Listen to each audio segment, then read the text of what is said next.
Maintenant, nous allons dessiner des parcelles agricoles. D'abord, nous dessinons une zone relativement grande.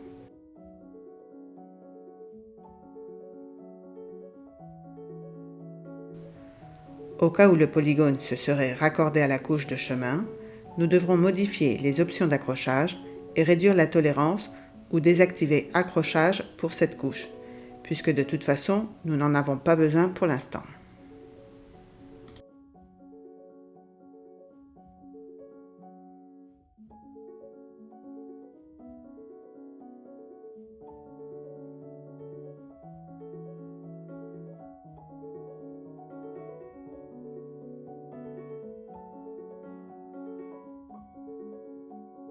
Maintenant que nous avons le polygone, nous réduisons son opacité à 25% et nous allons le diviser en deux en suivant la ligne horizontale qui le traverse en son milieu.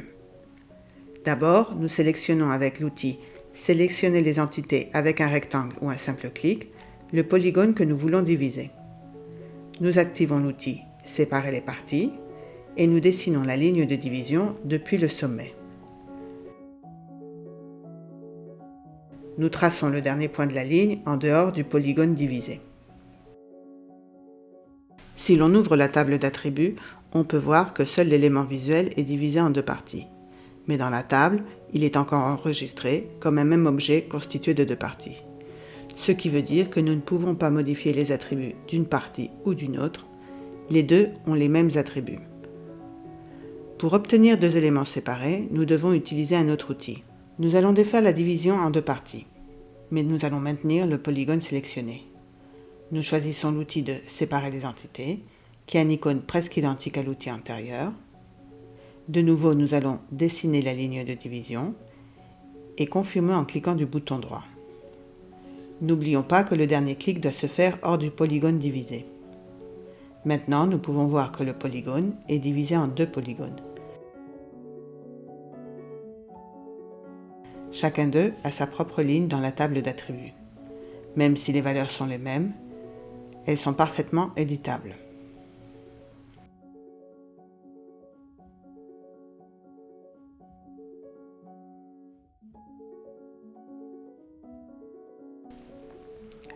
Nous pouvons diviser bien plus encore ce nouvel objet spatial.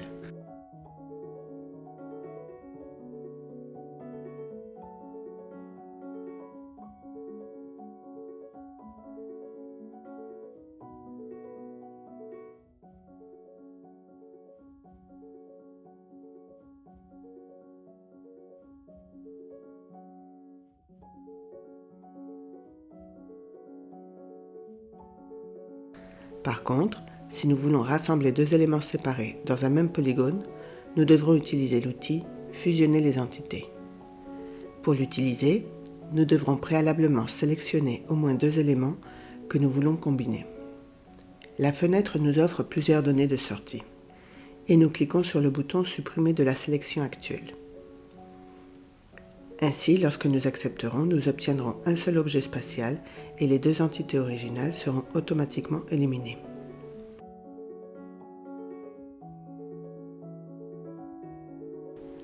Nous sauvegardons les changements réalisés.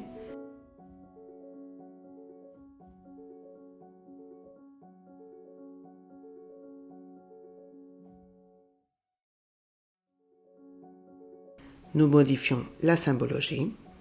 Nous ordonnons les polygones d'usage du sol selon les usages et nous leur attribuons les couleurs et transparence adéquates.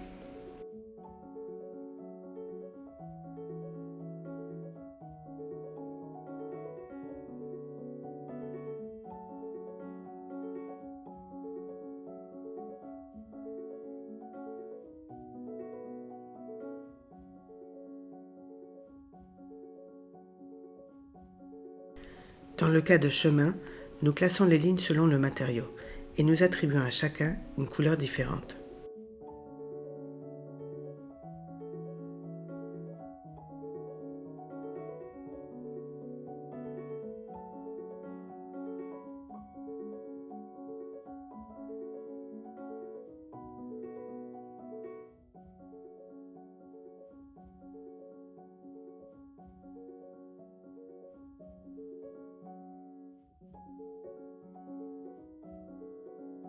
Enfin, la couche d'arbres peut être catégorisée selon la taille.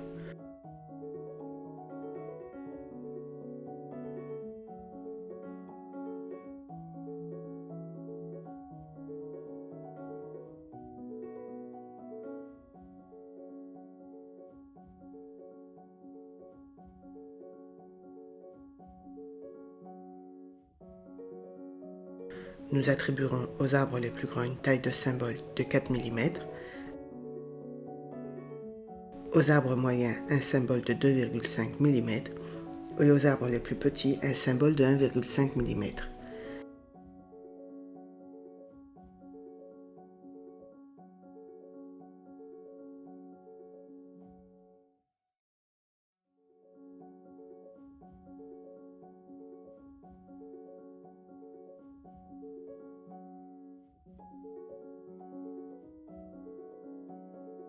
Cette symbologie se maintient aussi pour les nouvelles entités, comme nous pouvons le constater.